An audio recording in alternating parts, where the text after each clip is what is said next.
آج کا بیان ان سب کے لیے ہے جو اپنی شادی کو بہتر بنانا چاہتے ہیں۔ مولانا طارق جمیل صاحب کی ایک خوبصورت نصیحت ہے جو زندگی بدلنے کی طاقت رکھتی ہے۔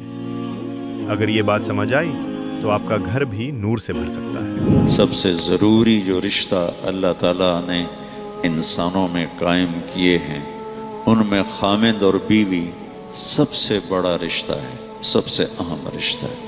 یہ پہلا رشتہ ہے جو اللہ نے قائم کیا حضرت آدم اور حوا کے درمیان۔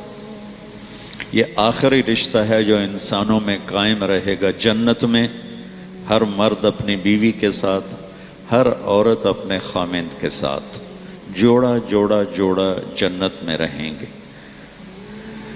قریب قریب ہوں گے۔ جنات عدن یدخلونها ومن صلح من آبائہم، ماں باپ و ازواجہم، بیویاں و ذریاتہم، اولاد، قریب قریب۔ لیکن ہر آدمی، ہر شخص اپنی بیوی کے ساتھ، ہر عورت اپنے خامند کے ساتھ۔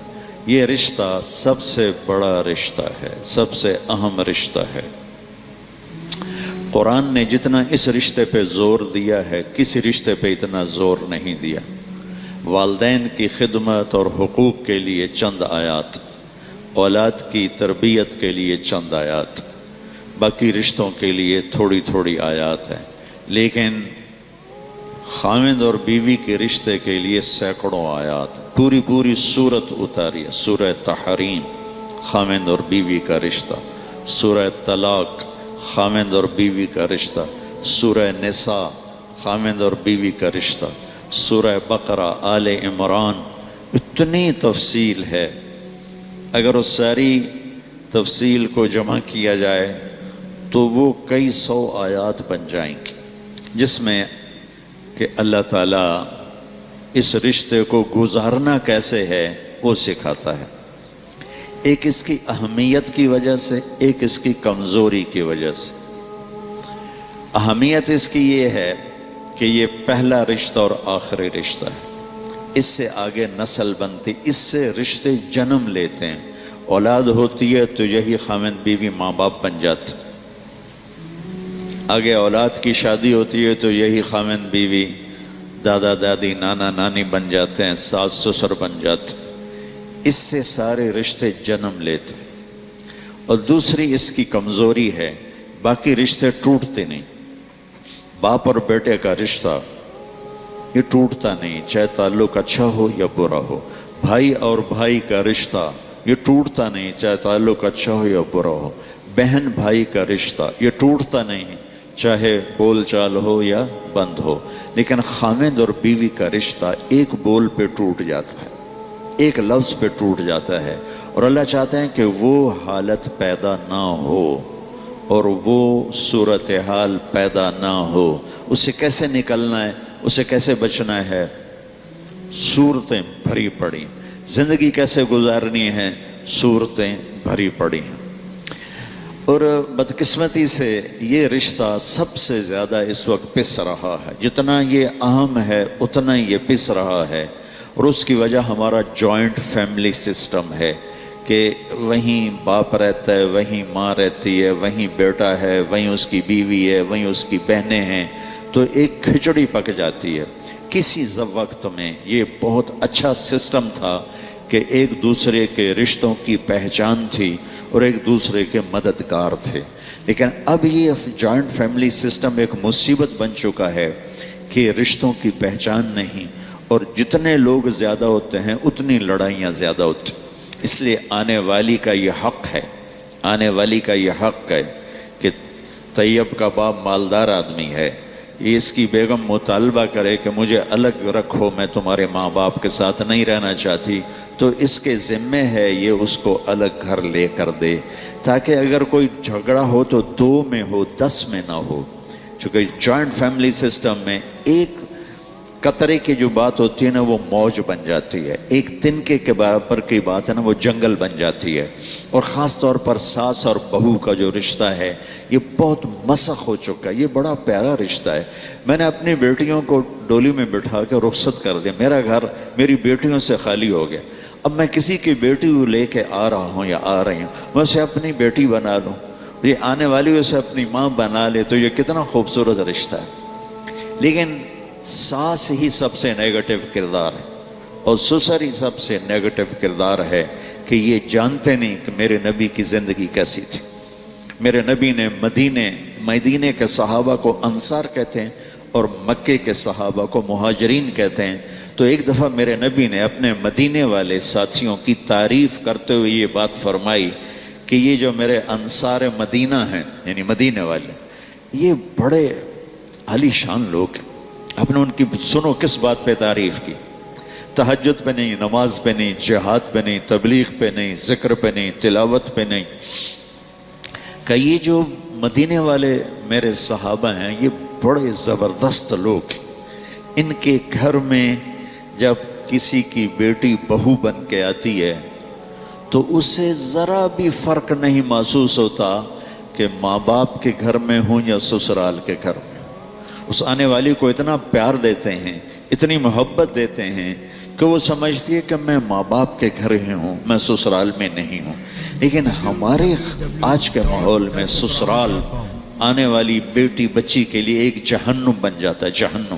تانے، بولیاں، طنز، تنقیدیں، اور اس میں ایک بڑی وجہ ہے، بچہ ماں پروان چڑھاتی، اللہ اس سے زندگی دیتا ہے، اس کی گود میں پلتے پلتے بڑا ہوتا۔ جب اس کی شادی ہوتی ہے اس کی محبت کا بہاؤ بیوی کی طرف ہو جاتا ہے۔ یہ طبعی چیز ہے، فطری چیز۔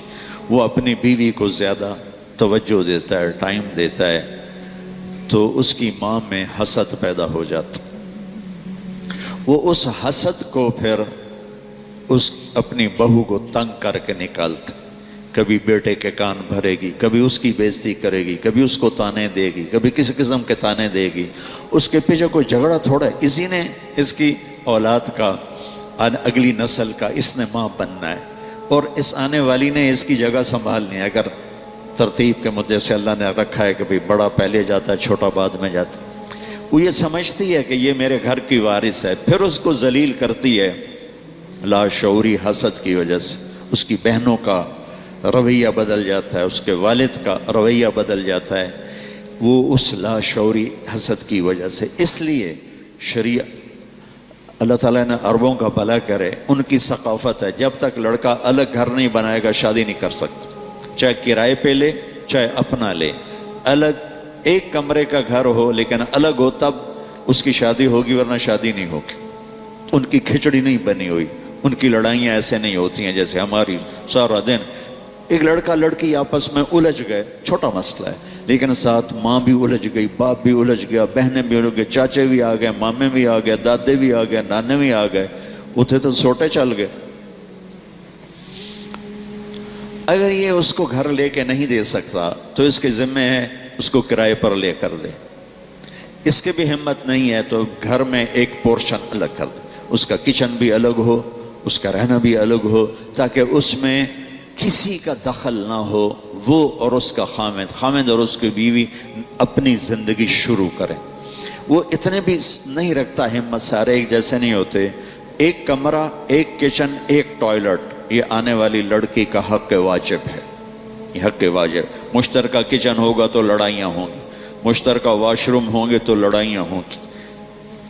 اور اگر یہ اس کی بھی ہمت نہیں رکھتا کہ کمرہ بھی نہیں الگ کر سکتا، واش روم نہیں دے سکتا، کچن نہیں دے سکتا، تو پھر یہ شادی نہ کرے، روزے رکھے تھے تسبیح پڑھے، کسی دے دینوں برباد نہ کرے۔ کسی کو بیٹی ہاتھ میں دے دینا کوئی آسان کام ہوتا، اور آتے ہی اس کو سولی پہ چڑھا دینا اور اس کو تانے دے دے کے تباہ و برباد کر دینا، اس میں دیندار اور دنیا دار دونوں برابر، اس میں داڑھی والے کلین شیو دونوں برابر، اس میں پردہ دار عورتیں اور بے پرد دونوں برابر۔ آگ لگی ہوئی ہے، آگ لگی ہوئی ہے، آگ لگی ہوئی ہے۔ بھائیو، اپنے رشتوں کو آباد کرو میرے نبی والے اخلاق کے ساتھ۔ رشتوں کو آباد رکھنا ہے تو صرف ایک چیز چاہیے، صرف ایک چیز، صرف ایک چیز، صرف ایک چیز سے ہر رشتہ آباد ہو جائے گا، وہ ہے ایک دوسرے کو برداشت کرنا، یا وہ ہیں میرے نبی کے اخلاق، یا وہ ہے ایک دوسرے کی تعریف، حوصلہ افزائی، یا وہ ہے ایک دوسرے کو طنز اور تانے سے بچانا۔ ان سینکڑوں آیات کا میں 2 لفظوں میں خلاصہ بتا دیتا ہوں جو اللہ نے خاوند اور بیوی کے رشتے کے لیے آیات صرف 2 لفظوں میں سارا بتا دیتا، صرف 2 لفظوں۔ میرا اللہ کہتا ہے نساؤکم حرث لکم فاتوا حرثکم انا شئتم، تمہاری بیویاں تمہاری کھیتی ہیں۔ کاشتکار زمیندار اپنی کھیتی کو کیسے پالتا ہے؟ یہاں تو کراچی تو زرعی شہر نہیں ہے، ہم تو پنجاب کے رہنے والے ہیں، تو ساتھ ہی زراعت چلتی ہے، ایگریکلچر چلتا ہے، لیکن اپنے گھروں میں پودے لگائے ہیں، پھلواڑی لگائی ہے، پھول لگائے ہیں، کسی نے کوئی پھلدار درخت لگایا ہوا ہے، تو اس درخت کو، اس گھاس کو، اس پھلواڑی کو کس طرح ہم لے کے چلتے ہیں؟ پانی کی ضرورت پانی لگاؤ، کھاد کی ضرورت کھاد لاؤ، سپرے کی ضرورت سپرے لاؤ، پھل نہیں دیا تو پریشان بیٹھے ہیں، پھل نہیں آ رہا، کوئی وجہ تلاش کرو۔ یہ ہے ہمارا رخ۔ کبھی دیکھا میرا زمیندار گھرانے سے تعلق کہ بھائی آم نے پھل نہیں لیا اور زمیندار نے ڈنڈا اٹھا کے آم کی پٹائی شروع کر دی، تیری ایسی تیسی، تو پھل نہیں لیا، لتر مارو اس نے۔